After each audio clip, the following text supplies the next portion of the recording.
नमस्कार दोस्तों, स्वागत है मेरे YouTube चैनल पर। आज हम बात करेंगे एक गवर्नमेंट जॉब के बारे में जो कि निकला है फॉर ऑल इंडिया बेसिस पे, जज एडवोकेट जनरल का। इसमें आपका जो पोजीशन दिया जाएगा बहुत ही रेस्पेक्टफुल पोजीशन है। यहाँ पे आप देख पा रहे होंगे उसके लोगों को, जो कि एक हमारे देश के लिए बहुत ही अच्छा जॉब है, बहुत रेस्पेक्टफुल जॉब है। और ये जॉब आर्मी में है। सबसे बड़ी बात है, इंडियन आर्मी की जॉब सबको प्यारी होती है।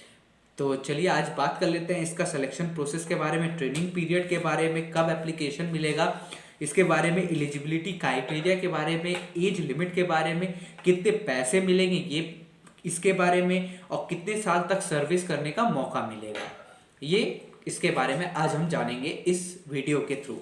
तो सबसे पहले हम बात कर लेते हैं कि ये जज है किसका। ये जॉब है जज एडवोकेट जनरल का। जज एडवोकेट जनरल के लिए हमारे को सबसे पहले ये एक ऑनलाइन फॉर्म फिलिंग प्रोसेस है। उसके बाद आपको 2 इंटरव्यू देना है और उसके बाद आपका सिलेक्शन होगा। तो इसी तरह से वीडियो को आगे बढ़ाते हुए मैं एलिजिबिलिटी क्राइटेरिया के बारे में बता देता हूँ। एलिजिबिलिटी क्राइटेरिया है सिटीजन ऑफ इंडिया होना चाहिए, मतलब आप देश के नागरिक होने चाहिए। इंडियन आर्मी में काम करने के लिए देश के नागरिक होना जरूरी है।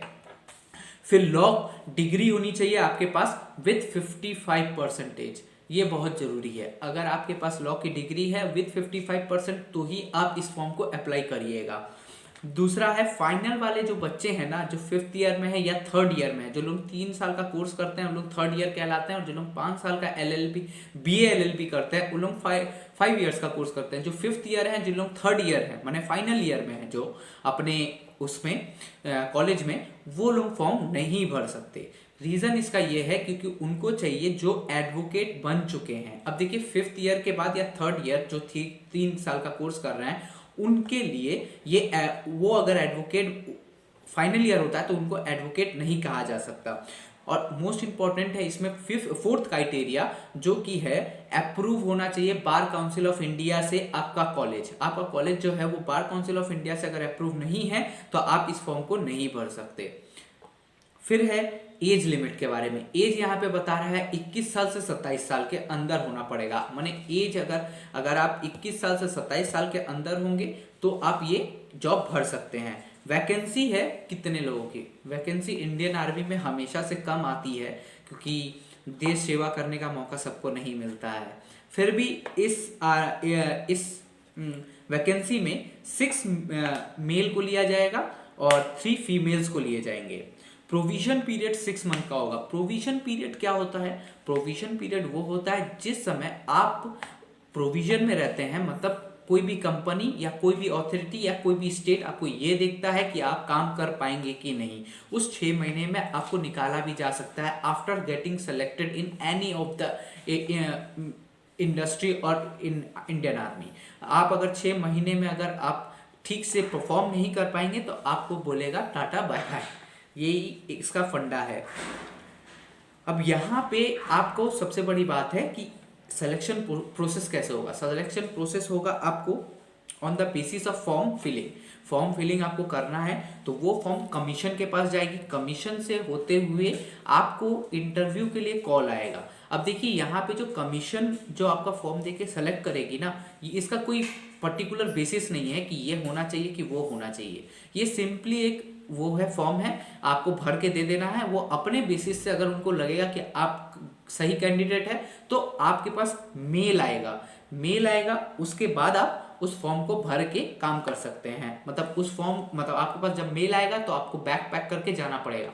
लेकिन इस 49 वीक्स के दौरान आप अपने फैमिली के साथ नहीं रह सकते। आप इवन शादी भी नहीं कर सकते। अगर आपको कुछ मतलब ये 17 फरवरी तक ये फॉर्म दिया गया है, तो ये फॉर्म शुरू हो चुका है। डिस्क्रिप्शन में इस फॉर्म का लिंक दिया हुआ है। तो मैं इस दौरान आप शादी नहीं कर सकते। 49 वीक्स के दौरान आप शादी नहीं कर सकते। इवन अपने फैमिली के साथ नहीं रह सकते। जो फैमिली के साथ नहीं रह सकता या शादी उसकी आ गई है तो उसे ये फॉर्म नहीं भरना चाहिए मेरे हिसाब से।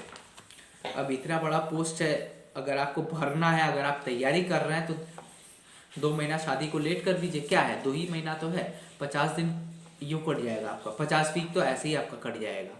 2 महीना नहीं, सॉरी, एक अराउंड आपके पास एक महीने में 4 वीक्स होते हैं, तो वही 48 मतलब 48 डिवाइड बाई 12, राइट, सॉरी 48 12 माने 12, एक साल के दौरान, एक साल माने 52 वीक्स में एक साल होता है, तो एक साल के करीब करीब आपको ये वो करना है। यहाँ पे आप शादी नहीं कर सकते और एक साल आप अपने घर पे भी नहीं जा सकते। इंटरव्यू प्रोसेस होगा इसका स्टेज 1 और स्टेज 2 में। इंटरव्यू प्रोसेस में आपको ये देखा जाएगा कि आप पहले 5 दिन माने पहले मतलब इंटरव्यू जैसे ही आप करने गए, पहले इंटरव्यू में ही आपको देखा जाएगा कि आप सेकेंड इंटरव्यू के लिए क्वालिफाई करते हैं कि नहीं। अगर आप क्वालिफाई नहीं करते हैं तो आपको वहीं से आपका बैग पैक करके भेज दिया जाएगा। उसके बाद 49 वीक्स के बाद आपको एक मेडिकल फिटनेस का सर्टिफिकेट जमा करना पड़ेगा आर्मी के पास। अब यहाँ पे आप जैसे ही मेडिकल सर्टिफिकेट जमा कर देते हैं, मतलब देखिए आप आर्मी में काम करिएगा, एक नॉर्मल मेडिकल चेक होगा। ऐसा नहीं है कि देखिए जैसे पूरे कपड़े उतार के जैसे मिलिट्री में चेक होता है, हर एक पार्ट को देखा जाता है बारीकी से, ऐसा नहीं। बस ये देखा जाएगा कि इंटरनली आपको कोई प्रॉब्लम तो नहीं है, आप इंटरनली फिट है कि नहीं, ऐसी बात है। जैसे लड़के लड़कियों को वो देखा जाता है पाइल्स है कि नहीं, एक एनल में एक छोटा सा चमड़ा टाइप आ जाता है, उसको पाइल्स कहते हैं, पाइल्स है कि नहीं, छोटा छोटा देखा जाएगा। आप रनिंग में ठीक रहेंगे तो आपको पास कर दिया जाएगा। ऐसा है कि आपको इंटरव्यू प्रोसेस में अगर आप अच्छा करते हैं तो ले लिया जाएगा, लेकिन मेडिकल फिटनेस थोड़ा सा मैटर करता है, मैंने 5 to 10% पकड़ के चल सकते हैं इस इंटरव्यू को। और इस सर्विस में आपको कितना दिन रहने का मौका मिलेगा? टोटल 10 ईयर्स तक आप इस सर्विस को आराम से कर सकते हैं। तो आज का वीडियो यहीं ख़त्म करते हैं और आशा करते हैं अगर आप लॉ ग्रेजुएट हो चुके हैं तो ये फॉर्म ज़रूर भरेंगे। नमस्कार, जय हिंद, जय भारत।